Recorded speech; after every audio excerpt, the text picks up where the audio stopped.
Assalamualaikum warahmatullahi wabarakatuh. Kami dari kelompok 7 AIK yang temanya Islam dan masalah harta dan jabatan.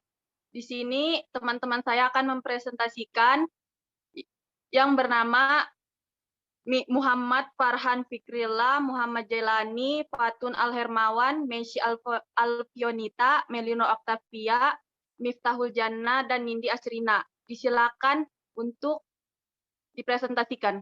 Saya akan mempresentasikan pertama, pengertian harta dan jabatan. Harta atau al-ma'al menurut Wahabah Juhali'i didefinisikan sebagai segala sesuatu yang dapat mendatangkan ketenangan dan dapat sia dengan sebuah upaya, baik itu berupa zat maupun manfaat. Pendapat mayoritas ulama al-ma'al adalah segala sesuatu yang memiliki nilai di mana bagi orang yang merusaknya berkewajiban untuk menanggung atau menggantinya. Menurut bahasa jabatan artinya sesuatu yang dipegang, sesuatu tugas yang diemban, semua orang yang punya tugas tertentu, keduduk tertentu atau terhormat dalam setiap lembaga atau institusi lazim disebut orang yang mempunyai jabatan. Lanjut. Pandangan Islam mengenai harta. Pandangan Islam mengenai harta dapat diuraikan sebagai berikut. Pertama, memiliki mutlak terhadap segala sesuatu yang ada di muka bumi ini adalah milik Allah Subhanahu wa Ta'ala. Kedua, harta sebagai amanah, titipan, perhiasan, ujian, keimanan, dan bekal ibadah. Tiga, pemilikan harta dapat dilakukan melalui usaha atau mata pencarian yang halal dan sesuai dengan aturannya. Keempat, dilarang mencari harta, berusaha atau bekerja yang melupakan mati. At-Takasur 1-2 melupakan zikrullah, mengingat Allah. Al-Munafiqun 9 melupakan sholat dan zakat. An-Nur 37 yang memutuskan kekayaan hanya pada sekelompok orang saja.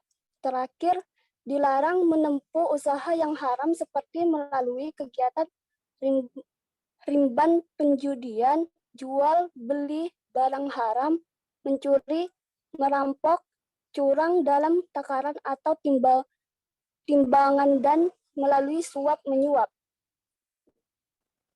Harta yang halal dan haram. Harta yang halal adalah harta yang diperbolehkan oleh Allah untuk dimanfaatkan oleh manusia sebagaimana yang telah diterangkan melalui Rasul kepada kita umatnya. Harta yang halal karena zatnya adalah meliputi segala jenis makanan dan minuman yang terdapat di dunia ini, kecuali yang telah dijelaskan haramannya. Jadi asalnya semua makanan itu halal, kecuali ada dalil baik Al-Quran ataupun hadis yang sah, yang sahih, yang melarangnya. Dalam surah Al-Maidah ayat 1 Allah berfirman, dihalalkan bagimu binatang terenak kecuali yang akan dibakar kepadamu. Kedua, harta yang haram adalah segala sesuatu yang dilarang oleh Allah dan Rasul bagi manusia. Harta haram terbagi menjadi dua macam, yaitu harta haram karena zatnya dan haram karena cara mendapatkannya. Harta yang haram karena zatnya antara lain adalah khamar atau makanan atau minuman yang dapat memabukkan atau merusak pikiran, babi, bangkai, darah, binatang buas, dan lainnya. Cara memperoleh harta yang halal. 1. Berusaha dan bekerja. 2. Takwa. 3. Tawakal. 4. Bersyukur. 5. Silaturahmi. 6. Doa. Kewajiban terhadap harta. Di antara semua agama yang ada di dunia ini, hanya Islamlah satu-satunya agama yang tidak memisahkan antara kepentingan duniawi dan ukhrawi.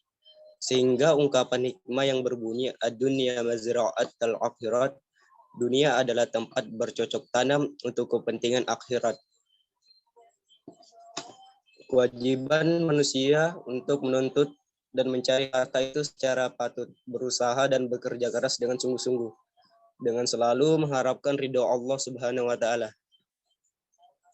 Orang yang mencari harta benda dan dengan kecurangan itu adalah penipu. Orang yang mencari harta mengandalkan meminta-minta adalah mengemis, berjudi, mencuri, riba, seperti rentenir dan deposito.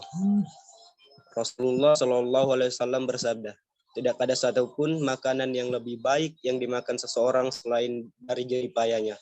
Hadis riwayat Bukhari dan Ahmad. Baik, saya akan membacakan sikap terhadap harta dan jabatan. Harta dan jabatan itu adalah amanah Allah Subhanahu wa Ta'ala, maka kita harus bersikap hati-hati terhadapnya. Bila terhadap harta kita wajib berupaya dan berusaha mencarinya, karena harta merupakan kebutuhan kita sebagai bagian dari modal hidup. Namun, bukan demikian halnya tentang jabatan. Jabatan merupakan amanah. Oleh karena itu, kita tidak harus ambisius untuk memperoleh penggunaan harta dan jabatan di jalan Allah. Maka harta dan jabatan hendaklah digunakan bahkan didaya gunakan di jalan Allah, yakni dengan sebaik-baiknya, penuh tanggung jawab dan sesuai dengan tuntunan Allah Subhanahu wa Ta'ala dan Rasul-Rasulnya. Harta misalnya hendaklah digunakan selain untuk keselamatan kehidupan duniawi, juga harus digunakan sebagai infak atau belanja untuk akhirat.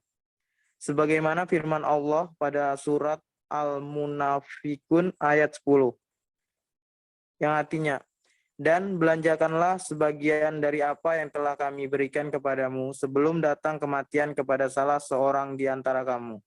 Lalu ia berkata, ya Robku, mengapa engkau tidak menangguhkan kematianku sampai waktu yang dekat, yang menyebabkan aku dapat bersedekah dan aku termasuk orang-orang yang saleh. Jabatan juga harus digunakan secara baik dan penuh amanah. Sebab di hari akhirat kelak jabatan itu adalah dipertanggungjawabkan. Sebagaimana firman Allah Subhanahu wa Ta'ala dalam surah Al-Isyraq ayat 13 dan 34 yang berbunyi, dan tiap-tiap manusia itu telah kami tetapkan amal perbuatan sebagai tetap kalung pada lehernya. Dan kami keluarkan baginya pada hari kiamat sebagai kitab yang dijumpainya terbuka. Dan penuhilah janji, sesungguhnya janji itu pasti diminta pertanggungjawaban. Jika ada salah, kami minta maaf. Assalamualaikum warahmatullahi wabarakatuh.